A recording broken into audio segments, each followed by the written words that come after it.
Got a Toyota 7FGU32 4Y engine. It's got the governor ECU and the TWC ECU setup. The problem with this truck is it will not idle. The idle will be completely erratic. The governor ECU will control the throttle body to basically max throttle and then randomly shut it. So the idle RPMs will go all over the place, and I'll let you witness it for yourself. When it does start on its own, it'll do that.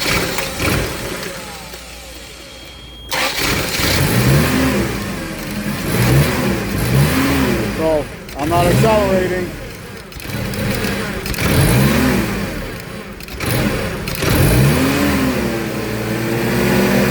But once I come off idle, seems like it's okay.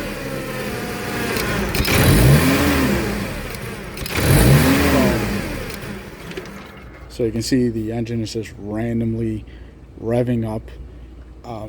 So the customer, they replaced the throttle body assembly, which has the TPS sensors incorporated in it. They replaced the governor ECU. I believe they replaced the TWC ECU, which it doesn't really have anything to do with the issue that we're currently having, and I'll prove that out in a second. And also we had to put together back this wiring harness. The whole wiring harness was all cut up, and they were trying to see if they could find a problem in the harness, but there was no issue there. All right, so the first thing I did was I disconnected the electronic throttle body, because the engine should run on its own. Obviously you're not going to have any throttle control, but the engine should start up, and I'll do that right now. Right, so this pretty much tells me that my ignition system's working properly, my fuel delivery is okay, and that my problem is with the throttle, the governor ECU, the governor control system. So the inputs for the governor ECU, the main inputs are obviously your TPS 1 and 2 signals, which TPS 1 at idle should be about 0.8 of a volt, and TPS 2 at idle should be about 2.5 volts, and they should go up proportionally with throttle movement. So I think TPS 2 will go from 2.5 to about 3.3, and TPS 1 will go from about 1.8 to about 1.5 volts, around in that range. You also have your accelerator pedal. Your accelerator pedal, your signal wire in a rest position should be about anywhere from 0.5 volt to 1 volt. However you have it adjusted, your idle switch circuit, which is incorporated into the pedal, when you're at idle, the idle switch should be zero volts. When you come off of idle, it should come up to 12 volts. Basically, the governor ECU sends out 12 volts to this circuit, and when the switch is in a closed position, it pretty much has continuity with the sensor ground. Once you come off that switch inside the sensor, it jumps back up to 12 volts. That's how this governor ECU knows to control the VSV relay, so that the distributor can have vacuum to advance it. And aside from those inputs, your idle adjustment pot switch, this needs to be adjusted anywhere from 0.5 to about 3.5 volts. In a book they say about 4 volts. I don't like going that high, and basically the higher you set this, the higher the idle speed will be, and proportionally the lower you set it, the lower the idle speed will be. So all that is set correctly. So the other main input that this governor ECU needs, so that tag signal goes to the TWC ECU and to the governor ECU. TWC ECU needs to see that tach signal so it can control the LPG relay so that you can get fuel into the engine. And obviously the governor ECU needs the tach so it can control RPM. It needs to know what the RPMs are so it can control it appropriately.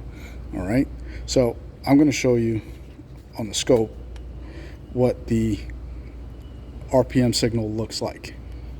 All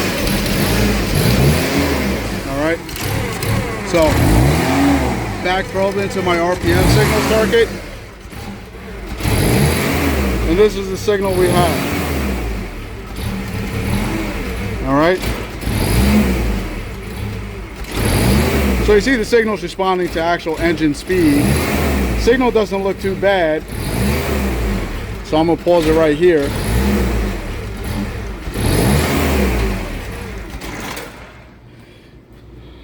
So when I initially looked at it, I didn't think that this signal was too bad. It is synthesized and it's basically going off every time the coil fires, right? So what I did was I wanted to see if maybe this speed signal is incorrect. Maybe it thinks it's a higher speed than what it actually is. So what I did was I measured engine RPM. So basically this is every time a coil fires.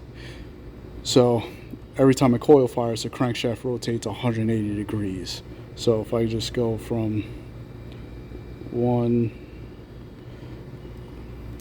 signal, so this is just a rough, so from here, so this is when this coil fires. So if I go to this spot, this is 180 degrees, and over here this is 360, and as you can see I got 27 hertz.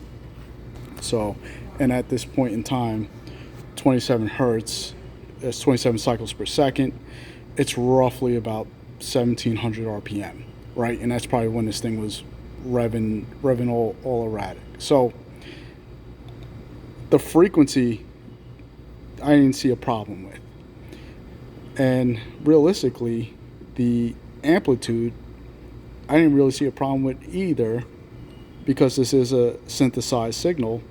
I expect high voltages, right? Every time the coil is controlled, is given a controlled negative, and then the negative is taken away, you get a voltage spike. So I expect to see these in a synthesized signal, you know. And I'm reading the difference between my two cursors. I'm reading about 36 volts. So what I did was I snipped the RPM signal circuit and I put in a potentiometer. I just want to see if those voltage spikes that I really didn't think were that much of a problem were actually causing this controller to control the throttle body erratically, right? So I'm going to start it up, and then I'm going to show you the effects of that.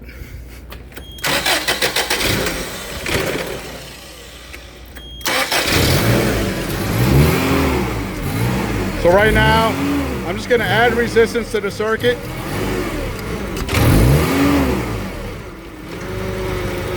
Right, and as you can see, the idle smoothed out.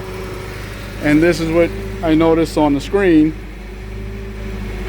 You notice the voltage is considerably lower.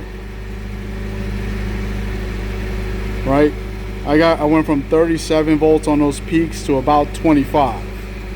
All right, and my idle is nice and smooth, and it will respond appropriately to my